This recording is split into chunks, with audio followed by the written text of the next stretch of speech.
লক্ষ লক্ষ জনতা আপনার গজবের মৃত্যু কামনা করে। আপনি যদি কালকের জুমার আগে 40 জন ছেড়ে না দেন, এই মাহফিল থেকে এমন কঠোর কর্মসূচি ঘোষণা করা হবে, গোটা চট্টগ্রাম অচল হয়ে যাবে।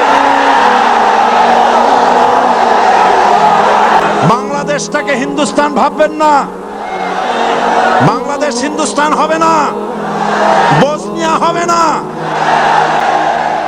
আল্লাহ আপনাদেরকে হেদায়েত করুন।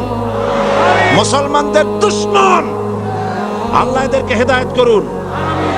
পাগলামি করবেন না, আল্লাহর গজবকে ভয় করুন। আপনি পুলিশদেরকে ব্যবহার করেছেন, আপনি চট্টগ্রাম ছেড়ে পালিয়ে যান। আপনি চট্টগ্রামের উপযুক্ত নন, এটা মুসলমানের এলাকা, কোন হিন্দু এলাকায় চলে যান।